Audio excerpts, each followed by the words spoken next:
Assalamualaikum warahmatullahi wabarakatuh. Yang sama-sama kita hormati Bapak Wali Kota Sawalunto, Bapak Sekretaris Daerah Kota Sawalunto, Kepala Dinas Kesehatan Kota Sawalunto, Bapak Sekretaris Gugus Tugas Kota Sawalunto, Bapak Kepala Rumah Sakit Umum Daerah Kota Sawalunto, teman-teman wartawan yang berbahagia, selamat datang di pagi hari ini dalam rangka mendengarkan pernyataan Wali Kota Sawalunto dan meluruskan berbagai pendapat masyarakat dan isu-isu di tengah masyarakat tentang perkembangan COVID-19 di Kota Sawalunto dan perkembangan dan langkah pemerintah dalam menuju era new normal. Baiklah, rekan-rekan wartawan, Bapak Wali Kota yang kami hormati, langsung saja kita dengarkan pernyataan Wali Kota Sawalunto, Bapak Ferry Asta. Kami persilakan.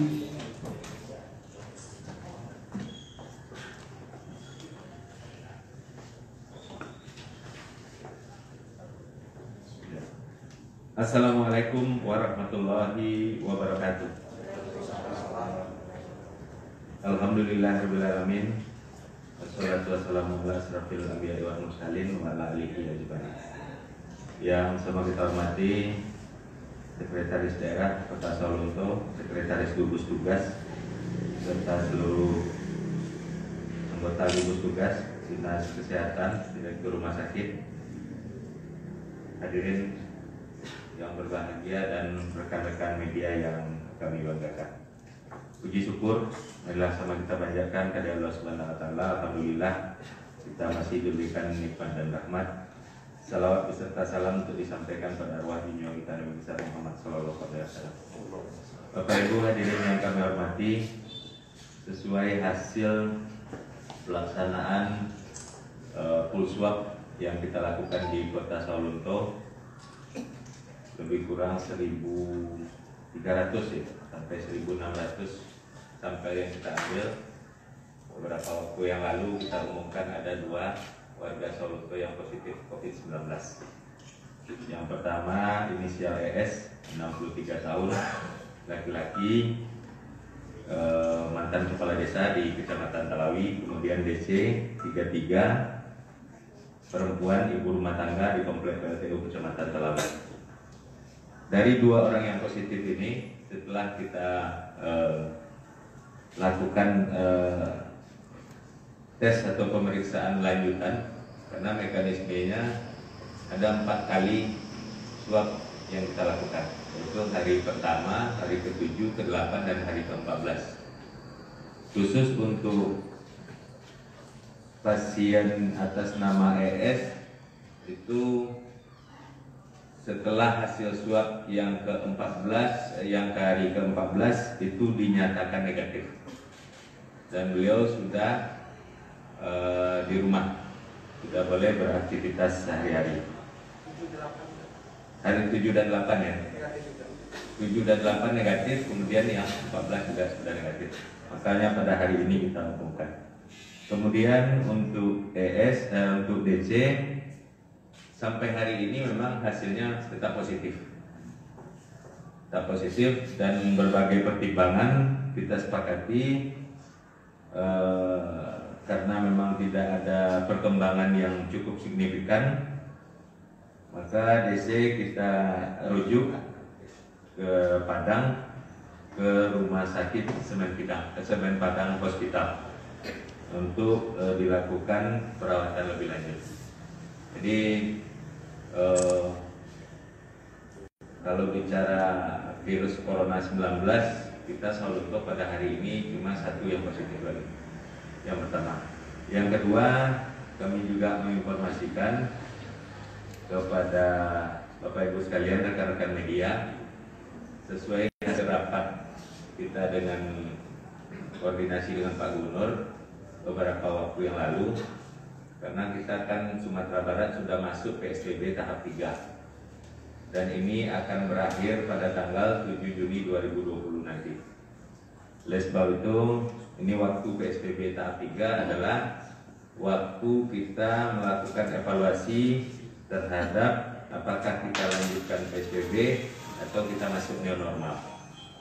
Untuk sementara kami sampaikan beberapa kabupaten kota hampir 70% sepakat untuk masuk new normal. Tapi finalnya nanti hari Minggu tanggal 7 Juni 2020 kita rapat dengan pemerintah provinsi. Tapi yang namanya masuk new normal tentu perlu sosialisasi dan langkah-langkah yang harus kita lakukan. Oleh sebab itu kita sudah menyiapkan beberapa regulasi dan inovasi-inovasi yang kita lakukan, baik itu di bidang pendidikan, bidang pariwisata, tempat ibadah, pasar, dan lain-lain sebagainya.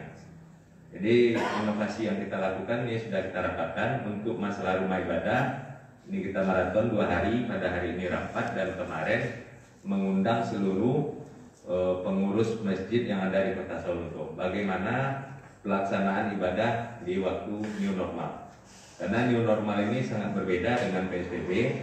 PSBB kita stay at home di rumah. Untuk new normal kita sudah bisa melaksanakan kegiatan dan aktivitas kita sehari-hari. Cuma apa yang kita lakukan ini sesuai dengan standar protokol kesehatan COVID-19. Contoh, untuk rumah ibadah ini sudah mulai kita lakukan pemeriksaan suhu tubuh, kemudian tidak memakai karpet yang ada di masjid yang musola. Di masyarakat atau jemaah membawa sejadah dari rumah masing-masing. Kemudian saf itu tidak boleh rapat, jadi kita jarangkan. Ini yang kita butuhkan sosialisasi pada hari ini.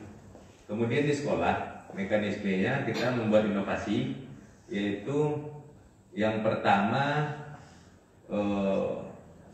seluruh sekolah kita sediakan termogan. Ini mungkin kita ambilkan anggarannya dari dana BOS. Kemudian untuk pelaksanaan belajar mengajar sendiri untuk sekolah, ini pelaksanaannya kita bagi 2. Jadi sekolah yang penuh muridnya itu karena kita harus berjarak, umpamanya muridnya 30, 15 hari Senin belajarnya 15 hari Selasa. Jadi masih bergantian. Itu mekanisme yang akan kita lakukan. Kemudian jam pelajaran kita kurangi. 1 jam pelajaran biasanya 45 menit, kita jadikan 30 menit. Jadi efektivitas belajar itu dari jam 8 diperkirakan sampai jam 11.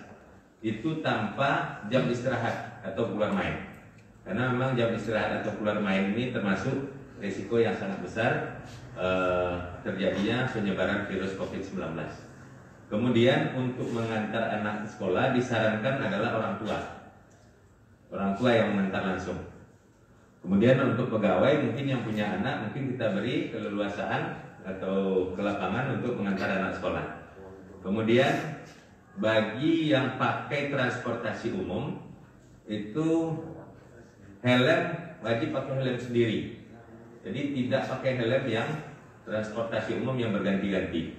Jadi tempat helmnya diletakkan adalah di tempat bangku yang kosong tersebut. Ini mekanisme yang kita lakukan rencana di sekolah.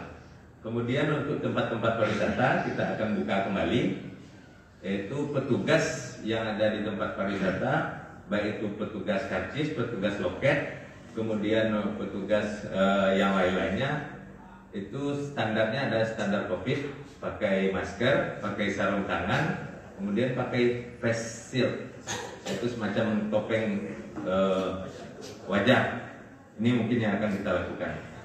Kemudian pasar juga kita lakukan inovasi, walaupun sudah kita mulai, cuma mungkin penerapannya mungkin lebih diketatkan kembali.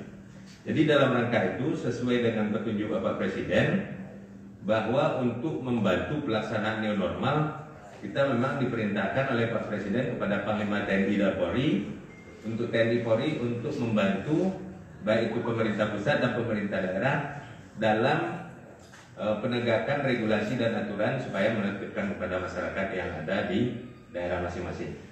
Jadi ini langkah-langkah yang sudah kita lakukan dalam rangka persiapan new normal di Kota Sawalunto yang direncanakan pada tanggal 8 Juni 2020. Tetapi finalnya nanti hari Minggu setelah rapat koordinasi bersama Bupati Wali Kota dengan pemerintah provinsi se-Sumatera Barat. Saya rasa mungkin itu informasi yang dapat kami sampaikan pada Bapak Ibu sekalian. Terima kasih. Assalamualaikum warahmatullahi wabarakatuh. Terima kasih Pak Wali Kota. Dan baiklah, rekan wartawan, kami persilakan 3 orang pertama untuk bertanya tepat dan ringkas, tepat sasaran. Silakan Bung Pak. Terima kasih Pak. Bapak Abdul Rahman. Terima kasih Bapak Abdul Rahman daripada Media.com. Ada 3 pertanyaan yang kita sampaikan. Pertama mengenai timbul tanda tanya bagi kami, mengapa yang positif ini atau yang positif dirujuk ke rumah sakit SPH atau Semen Padang, sementara rumah sakit rujukan bukan, setahu kami bukan di situ. Pertama. Yang kedua, bagaimana dengan posko perbatasan Pak?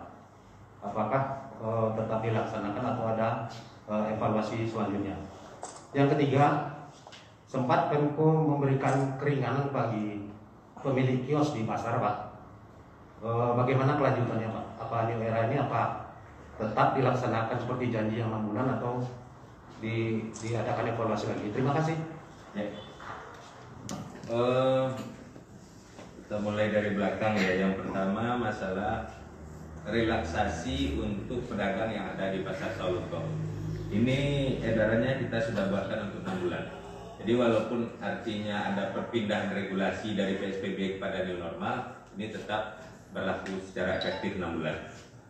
Jadi masyarakat kita berikan keringanan untuk tidak membayarkan sewa toko karena ini efeknya adalah efek ekonomi dan efek ekonomi ini panjang Kemudian posko kemarin kita sudah rapatkan. Kita di Kota Sawalunto ada 4 posko kota. Yang pertama, kita tidak bisa lagi dengan era new normal ini kan kita tidak bisa membatasi lagi orang masuk ke Sawalunto. Jadi posko tetap kita adakan, mungkin jumlahnya dikurangi, tetapi regulasinya berubah. Jadi kita hanya bisa melaksanakan pemeriksaan suhu tubuh, data-data orang yang masuk, mungkin itu yang bisa kita lakukan. Kalau memang ada yang panas dan mungkin perlu diisolasi, kita lakukan isolasi. Jadi tidak membatasi. Jadi itu konsepnya. Kemudian ini teknis ini yang untuk pasien rumah sakit SPH ya. Jadi rumah sakit SPH ini sudah termasuk rumah sakit rujukan untuk COVID-19. Ini salah satu pertimbangannya dan mungkin ini secara fasilitas cukup lengkap. Ini pertimbangan.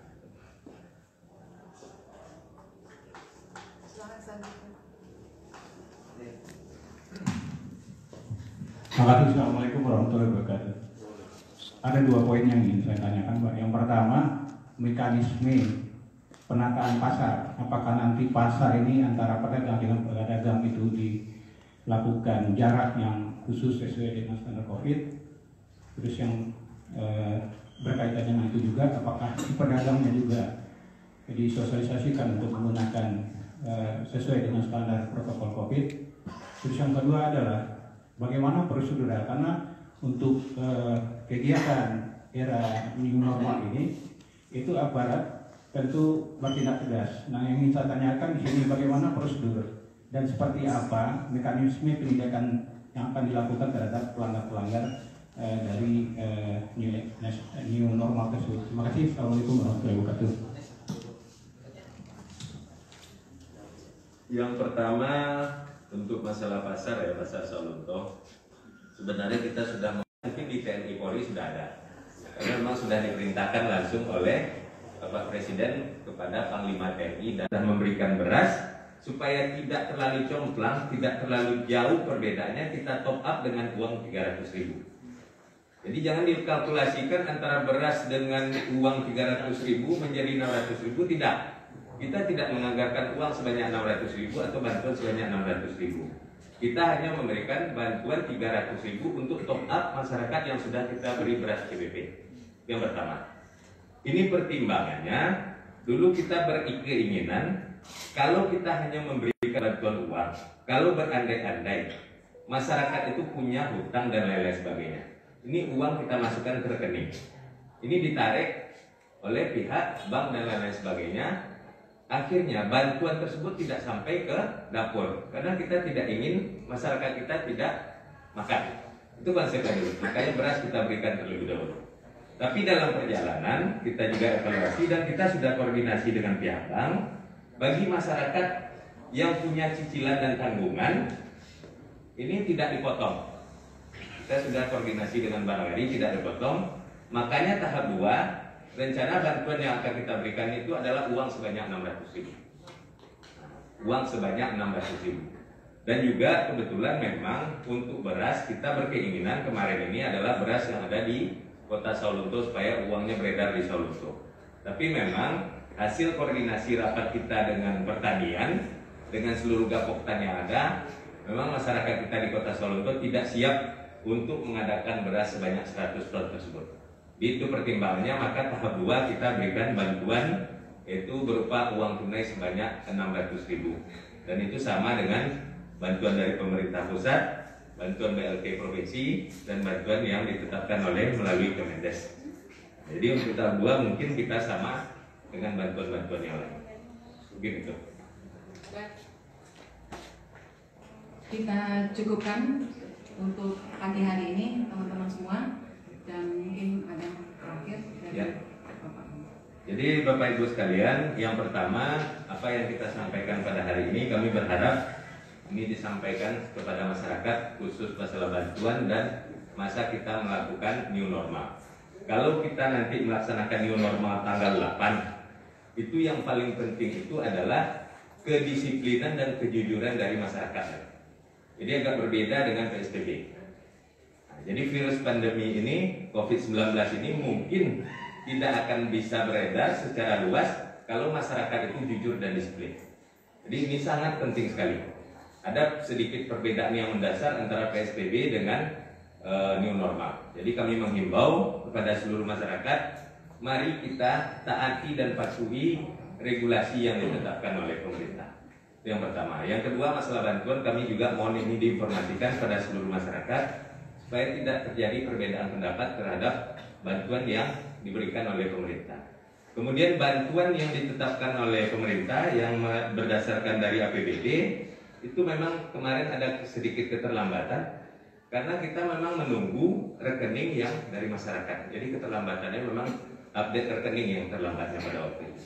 Jadi oleh sebab itu kami mohon ini diinformasikan secara luas kepada masyarakat supaya tidak terjadi perbedaan pendapat di lapangan. Saya rasa itu saja. Terima kasih. Assalamualaikum warahmatullahi wabarakatuh. Terima kasih Bapak Wali Kota, Bapak Sekretaris Daerah, Bapak Kepala Dinas Kesehatan, Ketua Gugus, dan Bapak Kepala Rumah Sakit Daerah Kota Sawalunto.